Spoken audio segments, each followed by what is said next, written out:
দাম দর কেমন? দাম দিয়ে আপনি কি করবেন? এমনি জানতেছি আর কি, জিগাইতেছি, এমনি জিগাইতেছি। এটা চাল দাম। বেলজের এটা দাম কেমন? এটা দাম দিয়ে আপনি কি করবেন? একটা জিনিস জানলাম, মানে কেমন দাম কি আসে বিষয় আপনার জানতে হবে না, ট্রায়াল দেন, জান ওই যে ওদিকে ট্রায়াল রুম আছে। আপনি কোনো জানেন না মনে হয়, আমি জিগাই।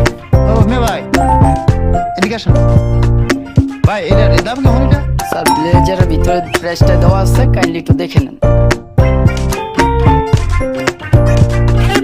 5,500 টাকা বলে এরকম দাম নিয়ে মন চাইলে লিখে আসছেন আপনারা। 5,500 টাকা একটা ফ্যামিলি বাজার চলে, একটা ফ্যামিলি সারা মাস খাই তার এটা এই কাপড় দিয়ে এত এক্সপেন্সিভ জিনিস না। এই চুপ! আপনি ভুলে যাচ্ছেন আপনি কার সঙ্গে শপিং করতে এসেছেন? জারা রহমান, সে ব্র্যান্ড ছাড়া কিছু করে না। যে আপনি বলেন আমার উপরে লাভ কি? 3,000 টাকা যদি এতে বাজার করি মনে করেন, বুঝছেন আপনি ব্যানের থেকে কিনবেন, ব্যানের থেকে 3,000 টাকা কিনবেন, মেলা মেলা কাপড়। ভ্যান জি জি। চুপ, এটা ট্রায়াল দিয়েছেন, ওই যে ট্রায়াল রুম, যান ট্রায়াল করে আসেন। ধরেন হ্যাঁ চল।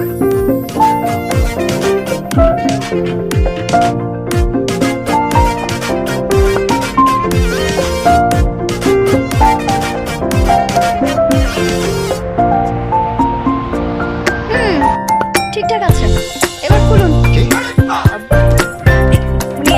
আপনি ট্রায়াল রুমে গিয়ে খুলে আসুন, বিল করতে হবে তো। আচ্ছা, আমার আরো কিছু জিনিস লাগবে, কি জিনিস লাগবে? সেটা আপনাকে বলা যাবে